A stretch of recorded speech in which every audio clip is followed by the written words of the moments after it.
to serve. Wild finish to the Thunder Rockets Game 7. 9 seconds left. Thunder down 1. Luguentz Dort's shot blocked by James Harden. Then he avoids the ball as it rolls out of bounds to seal it. Harden struggled again on offense. Said afterwards he knew he needed to step it up on defense, and he did. The Houston Rockets send Chris Paul and the Thunder home. They are on to round 2 for a matchup with LeBron and the Lakers. Here's James Harden and CP3 after the game.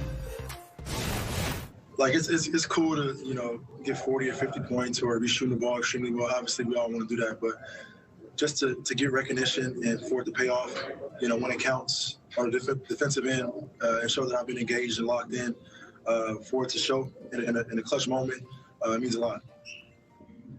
No, man, it's a tough one. It's tough. We fought hard all year. Obviously, a lot of people doubted us, but we didn't give a damn about anybody's predictions going into any series. In any game, we expected to win. All right. And that's the way we played all season long. Every game, we expected to win. And so, yeah, that's a tough one. All right, Nick, what did you make of the way this one ended?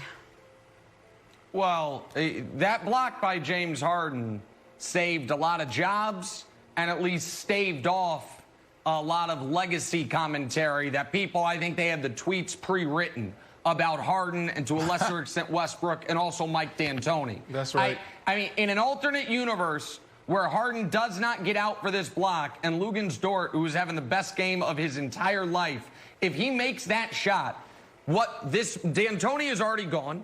There are real questions about my pal Daryl's job security. Is marred forever as an all-time playoff choke artist, fair or not. Because when he's been bad in the postseason, he's been really bad. Even though he's had some great postseason moments, he averages with the Rockets 28, 8, and 7 for his postseason career. But his bad games have come at the worst times, and this would have gone right to, if not at the very top of that list. But because we are so results-based, the Rockets won, and the game ends with Harden saving the day. This is now just a footnote. Like Russell Westbrook's meltdown in Game 6 will be forgotten. The fact that the Rockets should have won all 6 of the first games in this series will be forgotten. It's like, oh, that was a series. Chris Paul had some moments. The Rockets moved on. And so that all changes if that shot goes in. And the future, I know you've been harping on the point, though, if they are going to have any chance against, they need the offensive side of James Harden to get back to regular season production levels if they're going to have Brandon any chance in this next series against the Lakers.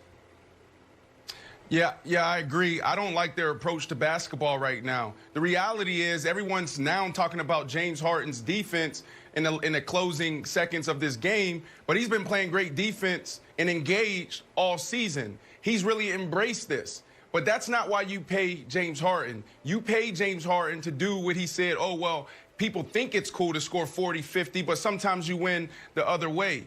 Well, no, that's not true because you guys doubled down on small ball. You guys doubled down on you dominating the basketball.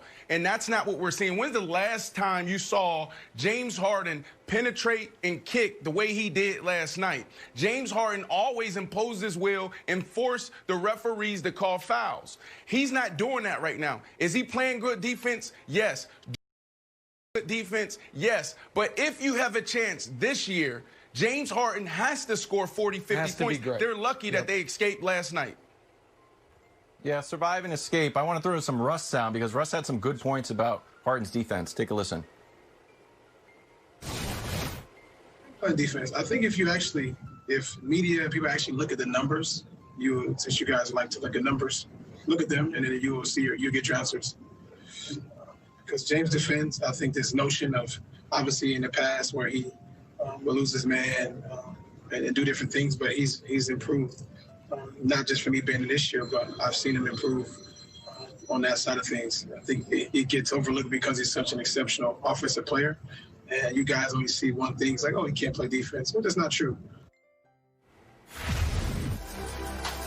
Low-key analytics disc. Look at this. Most deflections and loose balls recovered. Drew Holiday, it's Harden, it's Chris Paul's. He also led the league with 125 steals. Nick, he had 3 blocks last night, 2 in crunch time. So Russ is right. This guy's been playing great defense, and you mentioned it earlier in the show, you also can't post him up. Now, the issue is this. He had 17 points, 4 for 15 from the field. We know he's had some real duds of elimination games. He had that game, he scored 10 points when the Spurs blew him out by 40 points. He had set the record for turnovers, Nick. So I'm not sure if I feel totally confident if in this next series with the Lakers and the game's on the line that Harden is going to show up. Are you more confident now than you were before last night's game? No, I'm less confident. I mean, listen, Harden is a guy. Listen, both of these things can be true. He's one of the 5 greatest offensive players of the last 50 years. That is undeniable. That can be true, and this can also be true. Like, I mean, one airball, the other hit the wrong side of the backboard. And there's been too many of these instances in order for us to ignore it. But in this regard, so much with Harden has been results-based. Last year in the series against the Warriors, he averaged more points, more assists on a higher field goal percentage against a healthy Warriors team than Kawhi averaged in the finals against the decimated Warriors. Kawhi gets anointed after that series. Harden gets crushed after his because one team won, one team lost. So if we're going to be results-based with Harden when he plays well and they lose, we've got to do it the other way as well, which is he played poorly but survive and advance and move on.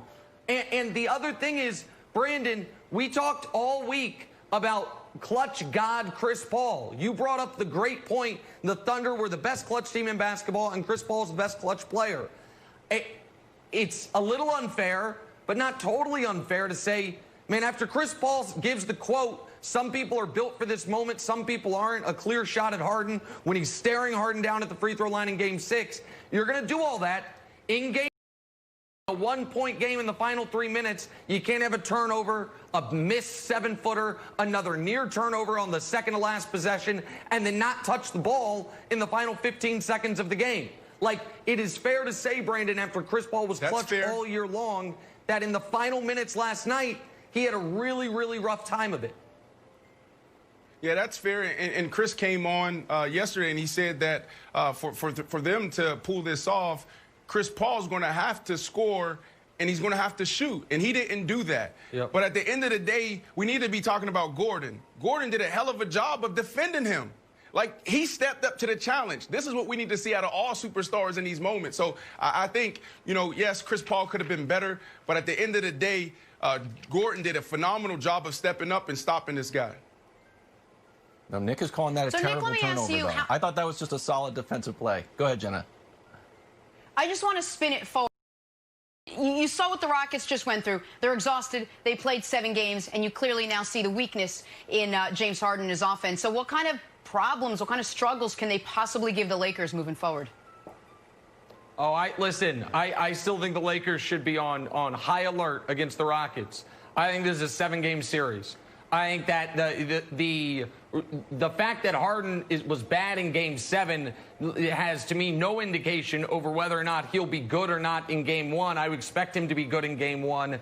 And I know a lot of folks are saying, listen, the Rockets can't match the Lakers' size, and they can't. But I think the Rockets will be thrilled if the Lakers play a bunch of lineups with it. They would play their own small ball, but with a 7-footer, with Anthony Davis at the 5. I fear instead JaVale and Dwight and Markieff Morris are going to get real minutes, and that's going to mean the Rockets are going to be able to shoot themselves and shoot the Lakers out of some of these games. So, Brandon, I think this next series actually could be the toughest series of the entire postseason for the Lakers. Russ is only getting stronger. Harden will bounce back at least early in the series. Now, I can't pick the Rockets to win it, Brandon, because you've got the best clutch player in the history of the league, LeBron, against a team that clearly struggles in those situations. But I do think that the Rockets can win at least 2, if not 3 games in this series. I agree, because this team has been sneaky good on the defensive side, and that's the storyline today. James Harden, he's one of the all-time best scorers. If this guy starts finding the basket, some of these games may not even be close. And I know that's going out on a limb to say that, but this guy in one night can hit 40, can hit 50. We're saying it over and over again. And you put that alongside of playing good defense, this could be a scary series for LeBron James and the Lakers. think this is going to be a series of extremes, Nick. And, I'll tell you more about that tomorrow's show. Tomorrow. 1 minute to go, guys. Take your pick. Game 1 tonight. Nuggets, Clippers. Great slate tonight. Who you got, Brandon? I got the Clippers. I really like the Clippers. Jamal Murray, he's trying to find his legs still.